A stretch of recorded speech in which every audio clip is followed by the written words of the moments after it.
growth stands at 2.7%, which is much stronger than the contraction of 0.2% expected at the time of the March meeting. The economy is expected to grow by 4.2% in 2021. The stronger growth forecast reflects better sectoral growth performances and a more robust terms of trade in the first quarter of this year. Despite rising oil prices and a higher total import bill, commodity prices have risen to new highs, strengthening income gains to the economy. Household spending is also expected to be healthy this year, in line with less stringent lockdown restrictions and low interest rates. Getting back to pre-pandemic output levels, however, will take time. Supply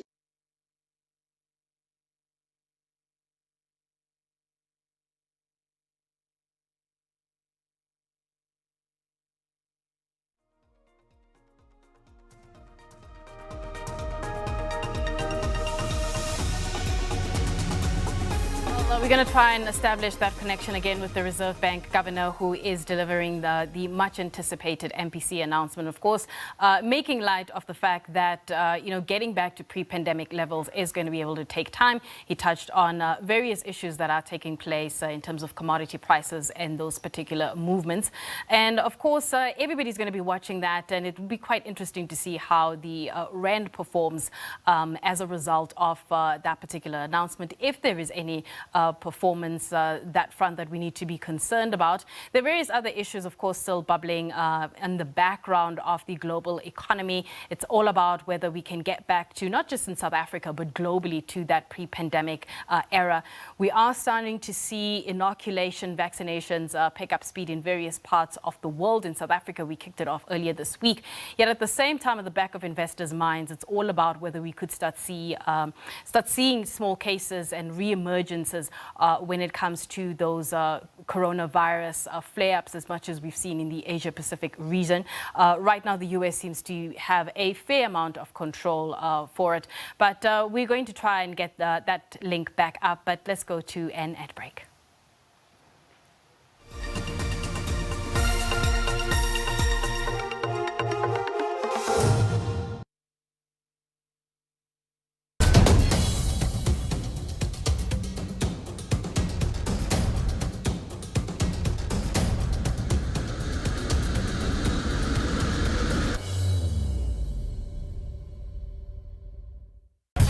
If you love nice things, you love the chicken fold-over regular meal now at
Committee, where we are expecting the Reserve Bank governor to announce that interest rate decision. Various things happening, of course, in the background, as I mentioned, that some of the opinions coming through recently in anticipation of that interest rate announcement, taking into consideration some of the recent trends and forecasts, especially when it comes to inflation and the economic outlook, making sense of the fact that the central bank lowered its repo rate to a 5-decade low, 3.5% in 2020. And this was to support the economy through COVID-19. We know that there were various parts of the economy that were impacted even before the pandemic managed to get a hold of things and those lockdowns started kicking in. But at that time in 2021, in fact, just a short while ago so far, the MPC made it clear that the next move on interest rates, of course, would be an upward adjustment. Seeing that inflation number that came out, the question around investors' minds, those bets as to whether that announcement might not necessarily be today, but we might actually start seeing it a little bit later on as the Reserve Bank gets back into that policy normalization.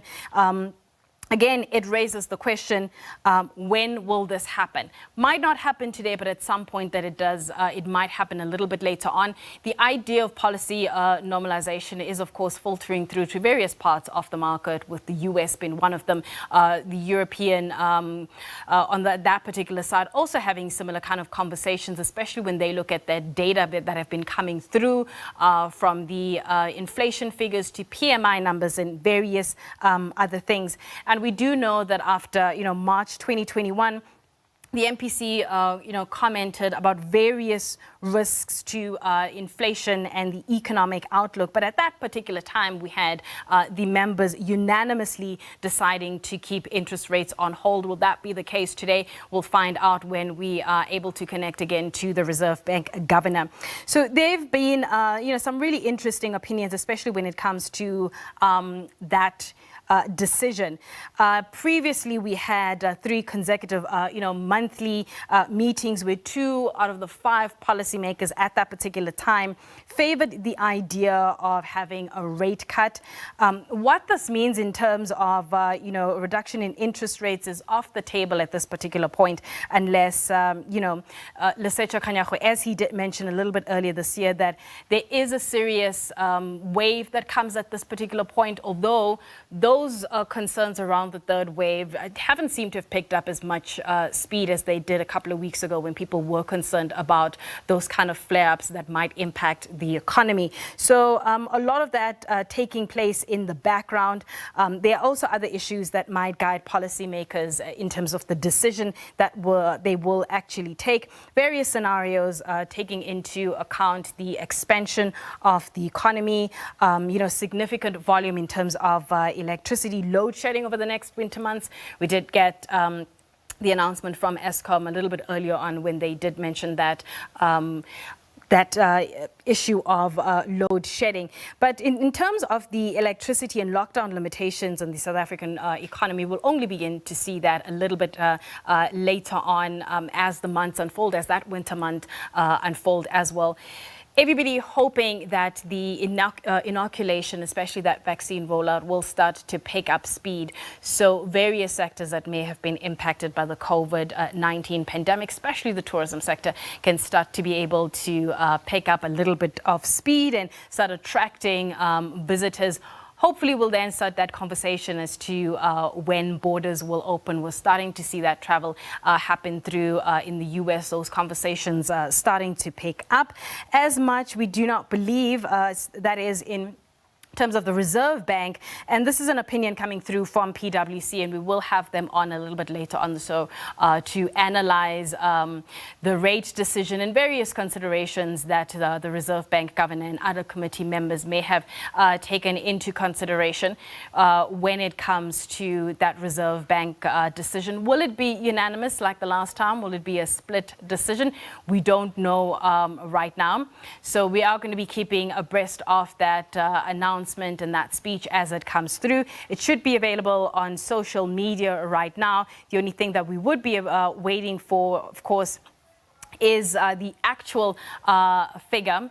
However, what we're going to do right now is continue to analyze various things that are happening in terms of GDP forecasts for this quarter going into the rest of the year.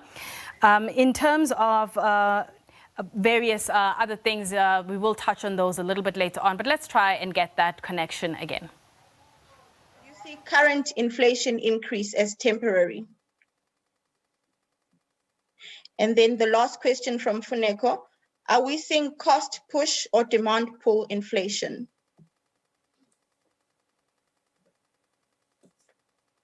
Those are all the questions for now, Governor. Thank you very much, Zian, and thank you very much, Mfuneko. The issue of the currency appreciation, there are many things that affect trade flows. Currency is just but one of them, and it affects the proceeds that we actually end up taking because we trade in foreign currency, and it affects what we actually end up paying if you translate that to rand. Of course, if the currency appreciates, it does make imports cheaper. But you've got to understand and try to figure out what is been driving the rand appreciation. The rand appreciation, as far as we're concerned, had been driven in the main by the fact that South Africa experienced a positive terms of trade shock, meaning that the prices of our exports rose faster than the prices of our imports. And that had meant that South Africa is able to earn the kind of export proceeds that we have been earning, whilst the import bill is contained at the same time. So a combination of what has happened to export prices and import prices and the exchange rate, they all play each other in arriving at what the trade balance is. We do state, by the way, that we have seen this big current account surplus this year, including the trade surplus, and that as the economy picks up, that we would expect that both imports for consumer goods and for investment goods will start to pick up, and thus the current account will then move to a small deficit. So besides the fact that we are these positive terms of trade shock and thus our exporters benefiting from this, we have had a rising commodity prices, and our own commodity prices rose faster than the prices of our imports, and which is why we had this this gain. What you actually then face is that as the economy picks up, this import compression that we had seen would disappear. So besides our exports rising, the current accounts and the trade balance story had been also an import compression story. As the economy opens up, we actually forecast that the current account surplus will revert to a deficit, albeit a smaller deficit. Is the inflation rise temporary or not? Hard to tell. There is a big debate amongst central banks and amongst economists as to whether this is a transitory rise in inflation. And our analysis at the moment is that it is transitory, but even as it rises, we do not expect it to rise beyond the midpoint of the inflation target range. In average terms, there might be months where it is higher than the 4.5, but for the current year and each of the next 2 years of the forecast horizon, we actually expect inflation to be close to the 4.5. And of course, if the inflation does surprise, as we said, that the risks are on the upside, we stand ready to act as appropriate to make sure that balance is restored. And then you ask whether this is a cost push or a demand pull inflation. Could be a combination of both. Demand is picking up, but we do not see any demand pressures at the moment. Inflation, not just in South Africa at the moment, but globally, is being driven by supply constraints and disruptions to the global supply chains. And this has led to a rise in inflation, not just in developing economies, but also in the advanced economies. We will continue to monitor that and see whether there is any threat of the rise in inflation becoming permanent. And if our analysis is that it is feeding into a continuous rise in inflation, we stand ready to act as appropriate. Thank you, Governor. We've got a question from Pranisha Naidu at Bloomberg. The QPM suggested 25 basis hike in Q2 of 2021. You've just held your only scheduled meeting for this quarter. Please, can you explain this? A question from Funeko, Reuters. Are we in commodity super cycle? What are the implications for South Africa's economy? We've got a question from Hilary Joffe. She is asking, how concerned are you about a possible temper tantrum scenario that could hit the currency if the increase in US inflation is sustained and the US Fed moves on interest rates and QE sooner than expected? Okay, is there another one? Let's take the last one. Okay, another question from Pranisha.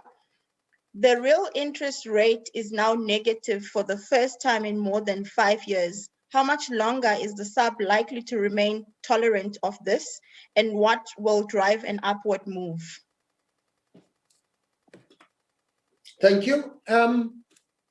I will take both of Pranisha's questions at the same time. The QPM, we have just had our quarterly meeting.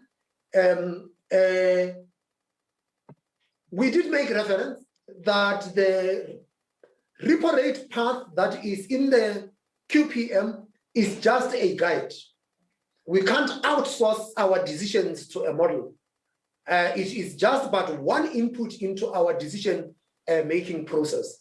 In the same manner that last year, we had a situation in March and in April where the QPM suggested that there must be rate cuts later in the year. We decided to take those rate cuts earlier.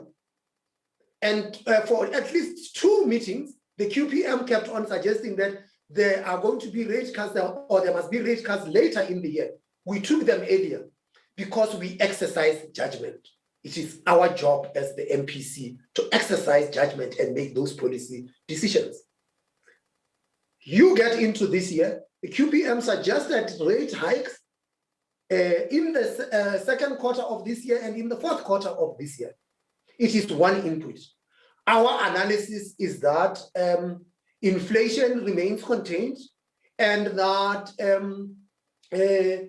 the balance of risks are such that the MPC could continue to provide accommodation from a monetary policy perspective. You then asked the question about how long we could have real interest rates being negative. And I am glad you are raising that now because like I guess many analysts, you are looking at the contemporaneous inflation. You are using the inflation as we see it now. It was not the case in the past while where inflation was actually below the repo rate. Look on a forward-looking basis, you're correct. that we say that inflation will average around 4.5 over the next 2 years. And if that is the case, with a policy rate of 3.5, that would tell us that interest rates are negative in real terms. You can do that to the extent that you believe that inflation is contained and that there is significant slack in the economy. There is still slack in this economy. And should this suggest that the monetary policy stance where we are at the moment having negative real interest rates is leading to an expectation of inflation going up, the MPC would act. However, if you look at the expected inflation over the next 2 to 3 years, it's within and it is in the ballpark of the 4.5, and for this year and next is actually below the 4.5%. So the stance is accommodated because we believe that inflation is contained, that there is slack in this economy, and this economy could do with some support. But should the balance of risks change, and we see that inflation is creeping up or could creep up, we stand ready to use our tools to make sure that inflation is contained. Are we in a commodity super cycle? Too early to tell. The commodity prices are going up, but part of it is a recovery from the slump that we saw as a result of the shock last year. A commodity super cycle could be a commodity super cycle if we see this persisting over a number of years.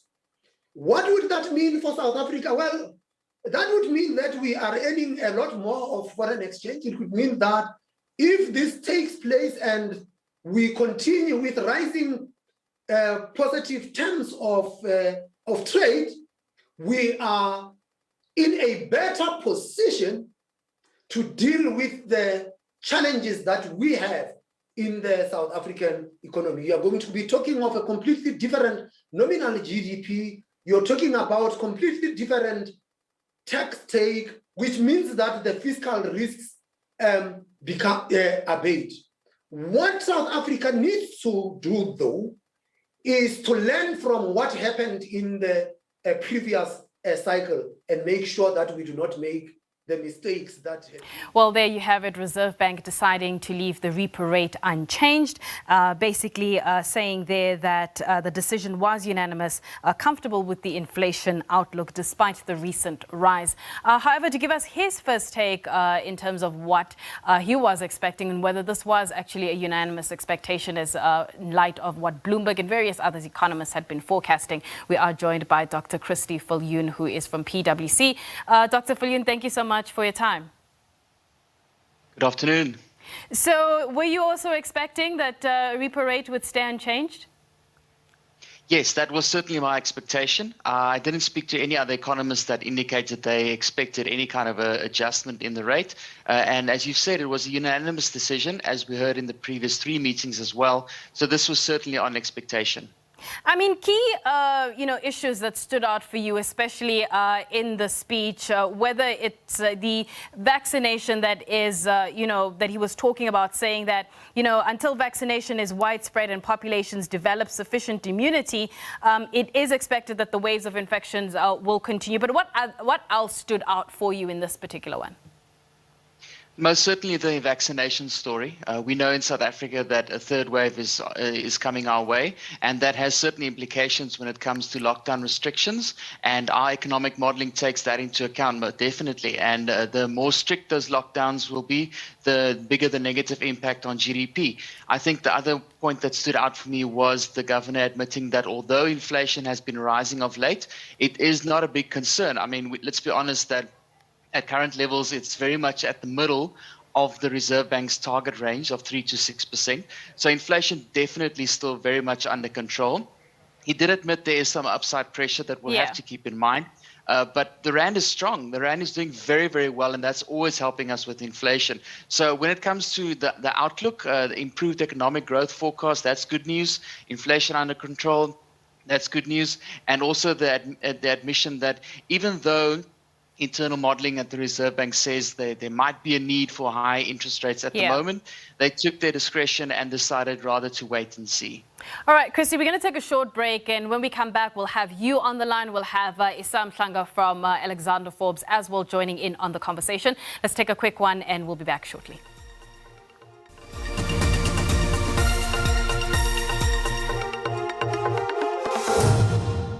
Ordinary South Africans just like you have switched to Outsurance and saved on their car insurance.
Welcome back to our special MPC broadcast. We had the Reserve Bank Governor Lesetja Kganasho mentioning that the repo rate will stay at 3.5%, a unanimous decision, even though we saw that CPI number that came in a little bit yesterday.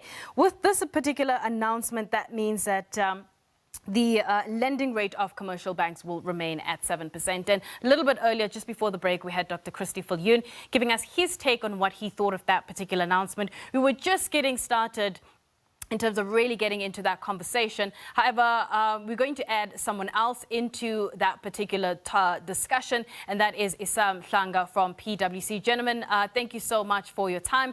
Isam Hlanga, of course, will be joined by Dr. Christy Viljoen in what I hope will be a robust debate or conversation in terms of where we're going regarding the economy, GDP, and various other matters. But Issa, I just want to get your thinking. I mean, were you also in that camp with the other economists and forecasters saying that this decision would be unanimous and it would be unchanged? Thank you very much. Firstly, just to correct, I am from Alexander Forbes. I'm the chief economist of Alexander Forbes. I'm not from the PwC. But as far as the decision is concerned, I was in the camp that expected a no change in interest rates, despite the inflation that increased to 4.4%. We all understand that the Reserve Bank does not look at historical inflation in order to make its policy. It is forward-looking, and as far as that is concerned, its inflation forecast for this year has been marginally reduced by 10 basis points to about 4.2% from a previous 4.3%, while the inflation forecast for 2022 and 2023 remain unchanged. So if we just look at their forecast and also the decision they made in the last MPC, there was nothing that warrants the SAB to change even its stance on money policy going forward. Right, Issa, we're going to bring in Dr. Viljoen here from PwC. Christy, I'm curious to know, I mean, the Reserve Bank governor mentioned that it will take some time before we get to that pre-pandemic era. When you look at the data that has come out from the moment we got into lockdown, probably right up until now, what does that look like if you had to paint some color in terms of what is going on in the economy, various industries, etc.?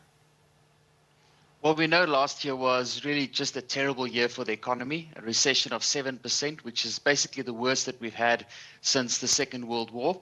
And at the moment, we're on that slow recovery path in terms of the economy and employment and consumer spending and all of those important indicators that we're looking at. There are obviously forecasts for economic growth this year and the year thereafter and going forward. But to be honest, much of that is just making up for what we lost last year. So our forecasts show that it'll take about 4, maybe 5 years before our economy is back to where it was before COVID-19. So that's good news. We're going to get back there. The problem is that when we get to that point, 2024, 2025, we've had so many more challenges line up. We've had so many more people finishing school that need to get a job. So the unemployment rate is certainly not going to come down very fast. And with these unemployment challenges, there's the knock-on effects to poverty and inequality, and then the social and the political aspects as well. So at the moment, the most recent economic data is certainly looking good. We know that mining exports have been increasing significantly. The governor mentioned there's talk about a commodity super cycle. Commodity prices have increased notably over the past 12 months, and even the past 2 months increased quite a lot due to some global supply chain issues. So there's a little bit of good news there. Our exports are doing very well. And on the other side of the equation, where the rand is stronger, that's good news for imports. It's also helping us to keep inflation under control. So all of the goods that we import from China and India and some of our other biggest trading partners, the cost pressures are very limited on that side. And that's why, as we've said, and as economists have been noting for quite some time, in the average inflation rate that the Reserve Bank is looking at is looking quite good. And in their forecast, it is really not a concern at present. And that's why it can actually hold off on increasing interest rates at this stage, because inflation is really not that much of a concern. All right. So, Issa, I'm not sure whether you caught those, comments from Dr. Viljoen talking about his modeling in terms of where they see the economy going, saying that it might take 4 to 5 years, 2024, 2025. I mean, when you look at your data and your modeling, are you seeing things the same way? I mean, what's your interpretation of what's happening right now? In terms of the broad direction, we agree with what was just mentioned. The economy is going to take some time to recover. Our forecast for growth this year is 3.7%. But what we also need to understand is 2.8% of that is just base effects, which means even if the economy grows by if the economy grows by 0% on a quarter-on-quarter basis for all 4 quarters of this year, growth will still come at 2.8%, which just says we come from a very low base, but beyond 2021, we see the economy slowing down to about 2% on average, over the next couple of years. And if we apply those growth rates to the level of the economy where it was in 2019, we return to that level by the end of 2023. So a little bit more optimistic relative to the 5 years that it will take, which was just mentioned previously. But in terms of employment generation, which is one of the most important economic indicators that we need to watch, we expect the jobs that have been lost last year to only be recovered by the end of 2024, which means it will take roughly 5 years or 4 to 5 years to regain the lost jobs. And this will mean there is going to be continued need for people to be supported by the state. But in the context of fiscal pressures, this is going to prove to be quite difficult for the state to continue to do. So the private sector and government needs to come together and devise ways which they can create more jobs for a lot of the people that remain in the margins of the economy. Otherwise, we are going to risk social instability, which is also not good for business. Issa, what I like about these kinds of conversations that we have, where we have, two expert analysts assessing, whether it's the MPC announcement, its GDP numbers, or various other topics, is that it gives us the opportunity to be able to, give the information out to the masses, because we want South Africans to be part of the conversation, especially around our economy, where it is and where it's going. You mentioned that one of the indicators that we need to be looking out for is employment. What other indicators should South Africans be looking at, especially if you're not necessarily an economist, but you're concerned about where things are going right now and you want to be part of the conversation? Look, I think if you are a South African living in this country, you obviously face the increase in prices, which is why the central bank targets headline inflation. That is one indicator that hits in the pockets of South Africans directly. So oil prices has increased much more recently, but if you look in terms of the dollar rand, which have appreciated, and we hope it's going to continue to remain relatively stronger, that is going to provide some cushion in terms of the increase in rand price of oil, which will cushion South Africans from the cost of transportation point of view, but also because those costs, they do impact on other costs in the economy, given that a lot of the goods are transported by road. But also in terms of the debt servicing cost, which is why we are having this discussion today, that the central bank has held rates unchanged. It is quite important because it means the bond repayments, the car repayments are going to remain unchanged until such a time that the Reserve Bank is worried about an increase in inflation, which will prompt them to increase interest rates. We have to understand that rates are going to remain constant for a little bit longer, which means South Africans need to pay down their debt so that when rates increase, they experience smaller increase in debt service costs. And we'll get to that discussion when it comes to, rates possibly increasing at some point later on in the year, maybe early next year. But Dr. Viljoen, I want to come back to you. I mean, you made a comment that from a South African point of view, inflation is not necessarily a concern. However, when you move things stateside, especially when you follow that conversation that has been happening over the past couple of weeks or so, when we saw markets rattled by the idea of U.S. inflation, that's obviously a completely different ball game, right? Yes, it's an interesting situation in the US at the moment. The inflation rate jumped in April to the highest level in many, many years. And it might sound strange to us, but the inflation was just about 4%. For South Africa, that's sort of normal. But in the USA, inflation is 1.5%, maybe 2%. So there was big concern about this situation and obviously how their central bank would react. So some of this jump in US inflation is down to the base effects, which Issa mentioned when you do these calculations. And it basically meant that last year, this time, the inflation dropped quite significantly. So when you do this percentage change calculation, there's these little almost artificial increase in the numbers, which doesn't really give you the perfect picture. We do know that there is real price pressures on their side. So we know that fuel prices have gone up in the US quite significantly.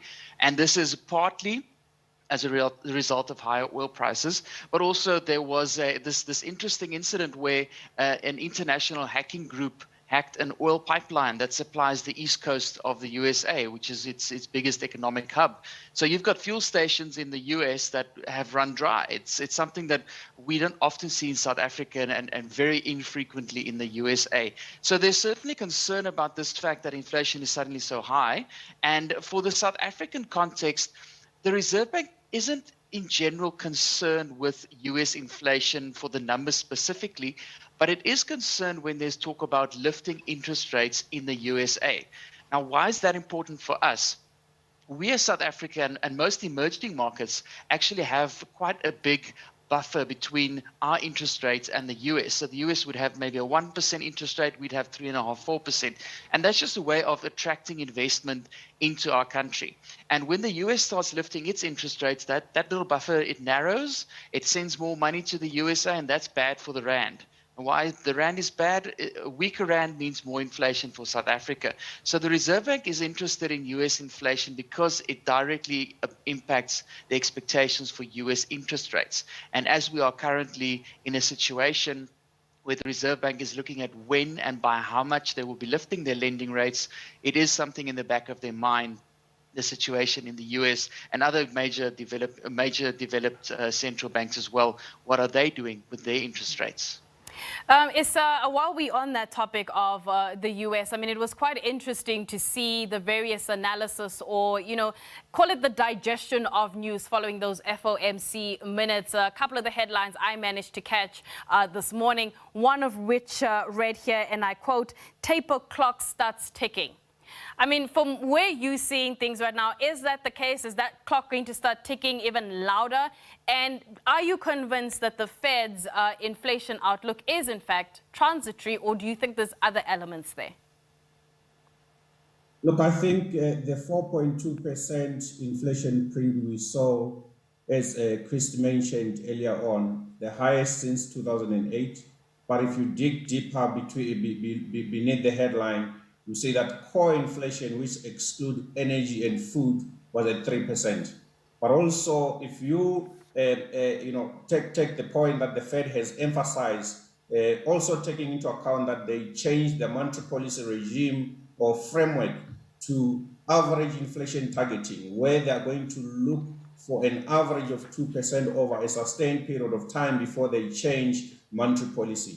And over the last decade, US inflation averaged about 1.6, 1.7%, which means over the next decade, it has to average somewhere about 2.5% on a sustained basis for them to lift interest rates. Their guidance says they will start to lift rates sometime in 2023, which is still a way long from where we are. But before they do that, obviously they would have to reduce their $120 billion a month in asset purchases, which is expected to be about 3 quarters before they can lift interest rates. But also, if we just take the point that just says employment, which is one of their major economic indicators, remain quite low relative to where it was, which means we wouldn't expect the Fed to start lifting rates now before we see that unemployment rate reducing quite significantly to the same levels where it was before the pandemic.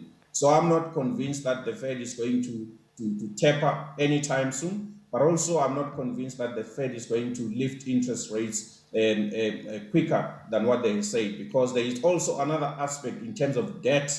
Many countries have accumulated debt, including the US. Lifting interest rates increases their debt service cost, and it is going to actually result in a major damage in the global financial system. Issa, let's stay with you. A little bit earlier on, Dr. Viljoen was talking to us about, exports doing well. So while he looks at the data, and there may be some gloomy parts of it, there's a light at the end of the tunnel, or little flickers of light. Are you seeing the same kind of flickers of light, and in which parts of the economy are you seeing it? I mean, what's at least making you feel a bit optimistic? Absolutely. A lot is driven by global factors. The stimulus from the US has boosted commodity prices. We're still a commodity exporting country by and large, and we've seen the performance of mining companies over the last 2 quarters, which was much better than expected, also resulting in better than expected tax revenue collections. Resources, basic industrial and materials performed quite well. But also, even when we look throughout 2020, we didn't see the expected damage to retailers given the support that was provided by government, which means retailers continued to trade from that support. So that was a good support system that was provided to the economy. But we have to start seeing economic reforms locally that are going to drive investment that is going to lift growth on a sustained basis, because there are risks to depend on global factors that you can control. Dr. Falun, let's come to you when we speak of this economic reform. We had a note come out, if I'm not mistaken, probably a little bit earlier in the week or perhaps late last week from Moody's, making comment with regards to government's appetite and willfulness to be able to deal with those, that wage bill that we constantly talk about and various other issues. And for lack of a better description, I'm paraphrasing here, saying that we might start to see some kind of socio-economic tensions if we don't deal with some of the root causes of our problems. What was your assessment of that Moody's note? I'm not sure if you managed to get a glance of it. I think Moody's made quite a few good points. And as we are moving towards an election later this year, there's always concern about that socio-economic tensions, where people have increased expectations as they go to the polls. Moody's is quite correct that in this current situation, where government has less money to spend, where there are fewer jobs, where the economy is smaller than it was a year ago, there's always the risk of unhappiness amongst the people, because we've seen an increase in unemployment, increase in poverty, increase in inequality. We know that people with a lower education and skill level were more likely to lose their jobs last year than people with, for example, university and college education. So there's that issue of inequality as well. So Moody's is obviously looking very closely at the fiscal situation, because it does give the government credit ratings. So it's concerned with the situation about the public sector wage bill. Now, what's going on at the moment is that labor unions are really in a tough battle with government in terms of their employment deal, and specifically the remuneration of public sector workers. And some of this has already been in the court system. At the moment, it looks like we could actually see some strike action coming up ahead. And it's been 12 months, actually, it's been 14, 15 months since the finance minister said in early last year that he is unable to fund an increase in the public sector wage bill. It is one of the biggest expenditure points for the government. So it is the place where you want to make your biggest savings. But we do know in South Africa, it's not easy to reduce wages. It's not easy to freeze wages due to the labor market dispensation. So this situation around public sector wages is probably not close to being resolved. And everybody's going to have to give a little and take a little. We've already seen the government revise its offer from a 0% increase to 1.5%. Yeah. The current fiscal budget is built on that 0%.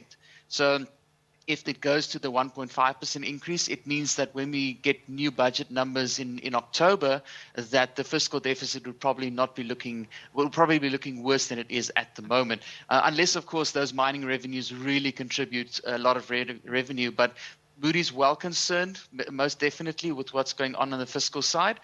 We've been struggling for 5 or 10 years to narrow our fiscal deficit, and nothing has really changed in terms of the way that fiscal revenue and fiscal expenditure is managed. So lots of concern that we will not be able to narrow that fiscal deficit and stabilize public debt. Yeah, I have been made aware that Issa Mhlanga might have to drop off this conversation as he does have other things. Issa, let's, before we let you go, a quick one. Are you concerned that in terms of this vaccination program, we might get to a thing where we lose momentum, we get to a stop-start process as it unfolds? Look, we are concerned of potential of the third wave. If anything is to go by what we've seen in India is not pretty.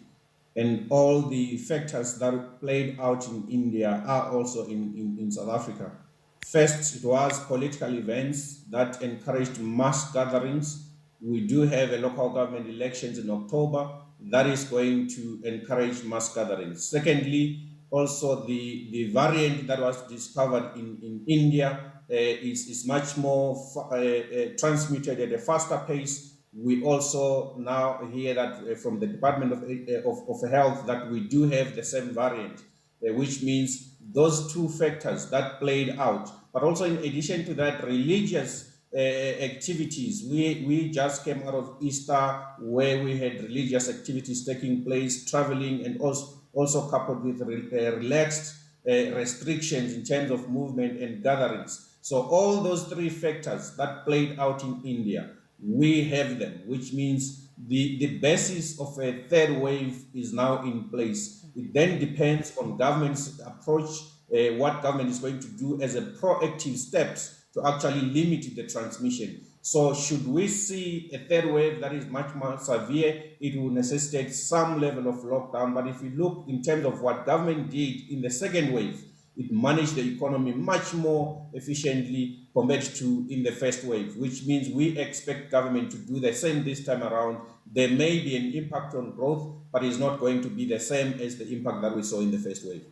All right, Issa, we're not going to hold you up much longer. Thank you so much for that insight. We're going to have to let Issa Mhlanga go. He is the Chief Executive at Alexander Forbes, and continue the conversation with Dr. Viljoen from PwC. Dr. Viljoen, you heard Issa's comments when it comes to the vaccination rollout. Are there the same concerns for you?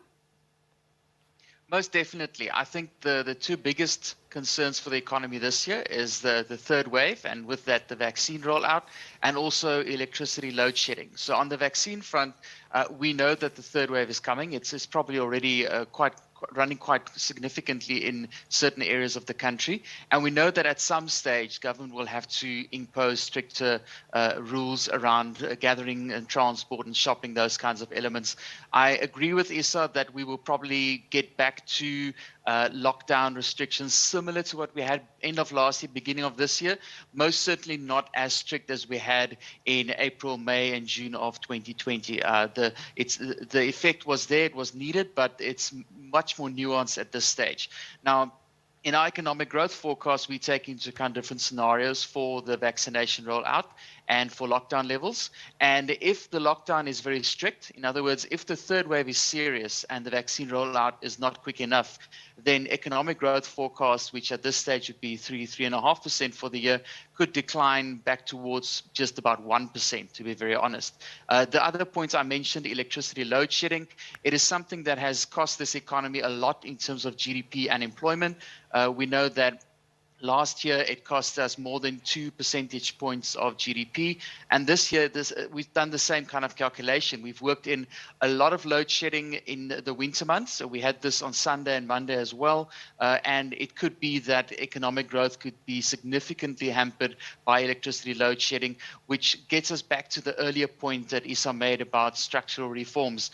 We need changes in the electricity sector to make sure that we get more green energy online, that we get more energy security, because in the end, when we can reduce load shedding, we can create more jobs and we can lift more people back out of poverty. We lost 1.4 million jobs last year, and it is, I think, one of our primary goals at this stage as South Africa to get those jobs back and to reduce that compound impact on the economy. Dr. Viljoen, thank you so much for your time. That is Dr. Viljoen, who is joining us from PwC. And a little bit earlier on, we had Issa Mhlanga, who is the Executive Chief Economist at Alexander Forbes. Thank you so much for tuning in to our special MPC broadcast. Until next time, goodbye.